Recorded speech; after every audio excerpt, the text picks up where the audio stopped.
ಶಿರಾ ನಗರಸಭೆ ವ್ಯಾಪ್ತಿಯ survey number 118ರಲ್ಲಿ Ramakrishna ಮತ್ತು ಇತರರು ಹಲವಾರು ವರ್ಷಗಳಿಂದ ಉಳುಮೆ ಮಾಡುತ್ತಿದ್ದು, ಶಿರಾ ನಗರಸಭೆ ಏಕಾಏಕಿ ನಾವು ಉಳುಮೆ ಮಾಡುತ್ತಿರುವ ಜಮೀನಿನಲ್ಲಿ ನಿವೇಶನ ಹಂಚಿಕೆ ಮಾಡಲು ಹೊರಟಿರುವುದನ್ನು ವಿರೋಧಿಸಿ ರೈತರು ಅಹೋರಾತ್ರಿ ಉಪವಾಸ ಸತ್ಯಾಗ್ರಹ ನಡೆಸುತ್ತಿದ್ದಾರೆ. ಸತ್ಯಾಗ್ರಹ ಸ್ಥಳಕ್ಕೆ ಭೇಟಿ ನೀಡಿ ಮಾತನಾಡಿದ ರಾಜ್ಯ ಕಾಡುಗೊಲ್ಲ ಹಾಗೂ ಬಿಜೆಪಿ ಮುಖಂಡ ಸಿಎಂ ನಾಗರಾಜ್ ಮಾತನಾಡಿ, ಶಿರಾ ನಗರಸಭೆ ಸರ್ವೆ ನಂಬರ್ 118ರಲ್ಲಿ ಇಲ್ಲಿ ಉಳುಮೆ ಮಾಡುತ್ತಿರುವವರ ರೈತರ ಮೇಲೆ ದಬ್ಬಾಳಿಕೆ ಮಾಡುತ್ತಿದೆ. ನಾವು ಇದನ್ನ ಉಗ್ರವಾಗಿ ಖಂಡಿಸುತ್ತೇವೆ. ಸರ್ಕಾರ ತಕ್ಷಣ ಇವರಿಗೆ ಈ ಭೂಮಿ ಕೊಡಬೇಕು, ಇಲ್ಲವೇ 5 ಕಿಲೋಮೀಟರ್ ವ್ಯಾಪ್ತಿಯ ಅಲ್ಲಿ ಬೇರೆ ಪರ್ಯಾಯ ಭೂಮಿಯನ್ನ ಮಂಜೂರು ಮಾಡಬೇಕೆಂದು ಆಗ್ರಹಿಸಿದ್ದಾರೆ.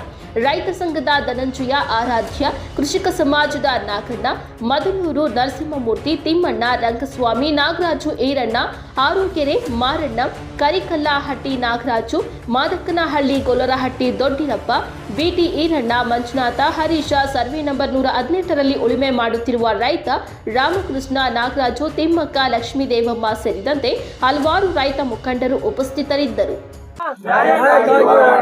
ಯಾತಕ್ಕಾಗಿ ಹೋರಾಟ? ಬೇಕೇ ಬೇಕು, ಬೇಕೇ ಬೇಕು. ಏನಿವತ್ತು ನಮ್ಮ ಕಲ್ಕೋಟೆ ಸರ್ವೆ ನಂಬರ್ 118ರಲ್ಲಿ ಗುಡದಟ್ಟಿ ಕಲ್ಕೋಟೆ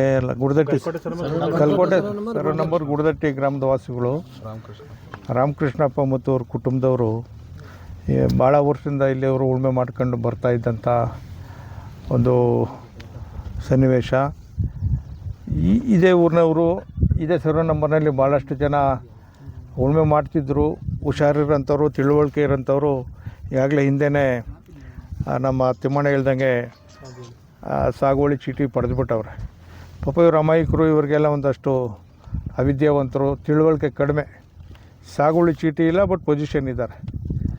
ಮುಖ್ಯವಾಗಿ ಇಲ್ಲಿ ಗಮನಿಸಬೇಕಾಗಿರೋಂಥದ್ದು, ಈ ಭೂಮಿ ಬಿಟ್ಟರೆ ಬೇರೆ ಭೂಮಿನೇ ಇಲ್ಲ ಇವ್ರಿಗೆ ಉಳುಮೆ ಮಾಡ್ಕೊಂಡು ತಿನ್ನಲಿಕ್ಕೆ ಅಥವಾ ಜೀವನ ಸಾಗಿಸ್ಲಿಕ್ಕೆ.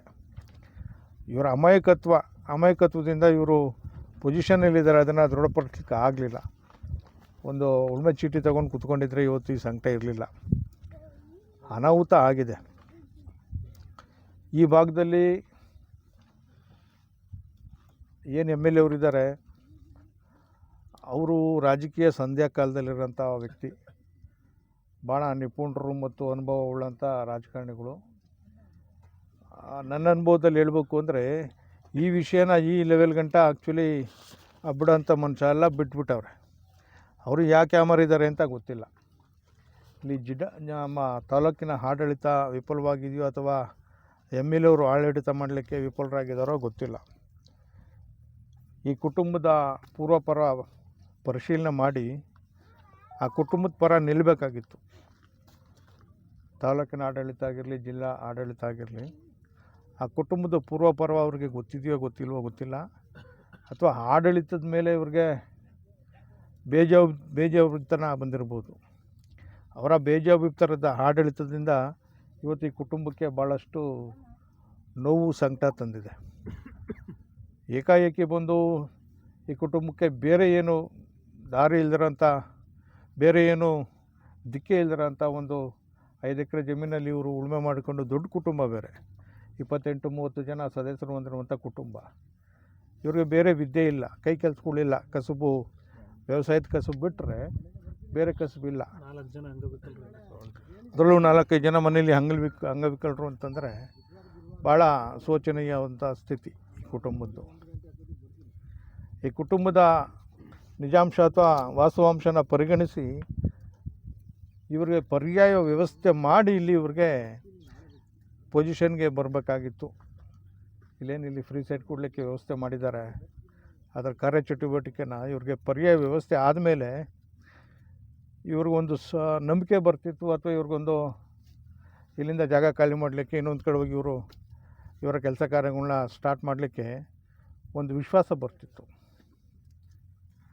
ಬಾಯಿ ಮಾತಿನಲ್ಲಿ ಮಾಡ್ತೀವಿ ಅಂತೇಳಿ ಏಕಾಏಕಿ ಬಂದು ಇವ್ರ ಮೇಲೆ ದೌರ್ಜನ್ಯ ಎಸಗಿದ್ದಾರೆ. ಆ ಒಂದು ಇದರಲ್ಲಿ ಸಮಯದಲ್ಲಿ ಪಾಪ ಗಾಬರಿ ಆಗ್ತಾರೆ ಅಮಾಯಕರು. ರೈತರು ಈ ಮಟ್ಟಕ್ಕೆ ಬಿಡೋಂಥ ವ್ಯಕ್ತಿಯೆಲ್ಲ ಆದರೂ ಬಿಟ್ಟವ್ರೆ. ಮೋಸ್ಟ್ಲಿ ಅವ್ರಿಗೆ ಆಡಳಿತದ ಮೇಲೆ ಬೇಜವಾಬ್ದಾರನ ಎದ್ದು ಕಾಣ್ತಾ ಇದೆ ಅನಿಸುತ್ತೆ. ಈ ಬೇಜವಾಬ್ದಾರನ ನೀವು ಆದಷ್ಟು ಬೇಗ ಅದನ್ನು ಕಡೆಗಣಿಸಿ ಈ ಕುಟುಂಬಕ್ಕೆ ಇವತ್ತು ನೋಡಿ ಬಿಸಿಲಲ್ಲಿ ಈಗಾಗಲೇ ಒಂದು ತಿಂಗಳು 1.5 ತಿಂಗಳಿಂದ ಇವರು 20 ದಿನ ಅದು ಥಂಡಿ ಗಾಳಿ ಮಳೆ ಇಂಥ ಒಂದು ಪರಿಸ್ಥಿತಿನಲ್ಲಿ ಇವತ್ತು ಈ ಕುಟುಂಬ ಅದು ಹೆಣ್ಣುಮಕ್ಕಳು ಬೇರೆ ಕುತ್ಕೊಂಡವ್ರೆ. ಮನೆಯಲ್ಲಿರುವಂಥ ಎಲ್ಲ ಸದಸ್ಯರು ಇವತ್ತು ಇಲ್ಲಿ ಬಂದು ಇವರ ಹಕ್ಕಿಗಾಗಿ ಇವರ ಜೀವನಕ್ಕಾಗಿ ಇವತ್ತು ಹೋರಾಟ ಮಾಡ್ತಿದ್ದಾರೆ. ಇವರ ಹೋರಾಟದ ಜೊತೆಯಲ್ಲಿ ನಾವೆಲ್ಲ ಇರ್ತೀವಿ. ಇವ್ರಿಗೆ ನೆಲೆ ಸಿಗೋ ಗಂಟ ನಾವೂ ಎಲ್ಲೂ ವಿಶ್ರಮಿಸೋದಿಲ್ಲ. ನಿಮಗೆ ನೆಲೆ ಸಿಗೋ ಗಂಟ, ನಿಮಗೆ ಪರ್ಮಿಟ್ ಆಗೋ ಗಂಟ ನಾವೂ ನಿಮ್ಮ ಜೊತೆ ಇರ್ತೀವಿ, ನಿಮ್ಮ ಶಕ್ತಿಯಾಗಿರ್ತೀವಿ. ಇದನ್ನು ಅತಿಯಾಗಿ ಏನಾದರೂ ಮುಂದುವರಿಸಿದ್ರೆ ಇಲ್ಲಿ ಆ ತಾಲೂಕಿನ ಆಡಳಿತದವರು ನಾವೂ ಬೇರೆ ಬೇರೆ ಥರ ಕಾನೂನು ರೀತಿಯಲ್ಲಿ ಸ್ಟೆಪ್ ಹಾಕಬೇಕಾಗ್ತದೆ. ಆ್ಯಕ್ಚುಲಿ ಅವ್ರು ಇಲ್ಲಿ ಮಾಡಿರೋ ಪ್ರಸಂಗ ಕಾಮಿಡಿ. ಈಗ ಮುಂದೆಗಡೆ ಮೈನ್ ರೋಡಲ್ಲಿ ಇವರೇನು ರೋಡ್ ತಗೊಂಬಂದಿದ್ದಾರೆ, ಅದರ ಜಮೀನು ಬೇರೆ ಯಾರ್ದೋ ಜಮೀನು. ಆ ಜಮೀನು ನನಗೆ ಅಗ್ರಿಮೆಂಟ್ ಆಗಿದೆ. ಸಾಗುವಳಿ ಜಮೀನು, ಅದು ಪಾಣಿ ಬಂದಿದೆ, ಅದಕ್ಕೆ ಮಾಲೀಕರಿದ್ದಾರೆ. ಅದು ಸರ್ಕಾರಿ ಜಾಗ ಅಲ್ಲ, ಅದ್ರಲ್ಲಿ ರೋಡ್ ಎಳ್ಕೊಂಬಂದವ್ರೆ. ಮತ್ತಿಲ್ಲಿ ನೋಡಿದ್ರೆ ಏಕಾಏಕಿ ಇವ್ರನ್ನ ಒಕ್ಲೆಪ್ಸಲಿಕ್ಕೆ ಬಂದಿದ್ದಾರೆ. ಇವೆಲ್ಲ ನೋಡಿದ್ರೆ ಮೋಸ್ಟ್ಲಿ ನಾವು ಪ್ರಜಾಪ್ರಭುತ್ವ ವ್ಯವಸ್ಥೆಯಲ್ಲಿದ್ದೀವೋ ಅಥವಾ ಪಾಳೆಗಾರಿಕೆ ವ್ಯವಸ್ಥೆಯಲ್ಲಿದ್ದೀವಿ ಅನ್ನೋದನ್ನು ನೆನಪಿಸ್ತದೆ. ಆ ಮುಂದೆ ಮೈನ್ ರೋಡ್ ಇರೋ ಜಮೀನು ಸಮೇತ ಇವರು ರಸ್ತೆ ಕನೆಕ್ಟಿವಿಟಿ ಮಾಡ್ಕೊಂಬಂದಿರೋಂಥ ಜಮೀನು ಸರ್ಕಾರದ್ದಲ್ಲ. ಅಲ್ಲಿ ಯಾರನ್ನೂ ಕೇಳದೆ ರಸ್ತೆ ಎಳ್ಕೊಂಬಂದವ್ರೆ ಅಂತಂದರೆ ಮೋಸ್ಟ್ಲಿ ಇದು ಪ್ರಜಾಪ್ರಭುತ್ವದ ಸಿಸ್ಟಮ್ ಅಲ್ಲ. ಮೋಸ್ಟ್ಲಿ ಬ್ರಿಟಿಷ್ನವರ ಕಾಲವನ್ನು ನೆನಪಿಸ್ತೈತೆ. ನಮಗಂತೇಳಿ ಪ್ರಜಾಪ್ರಭುತ್ವದಲ್ಲಿ ಬಾಳಲಿಕ್ಕೆ ಅಂಬೇಡ್ಕರ್ ಅವರು ಒಂದು ಸಂವಿಧಾನ ಕೊಟ್ಟಿದ್ದಾರೆ. ಆ ಸಂವಿಧಾನದ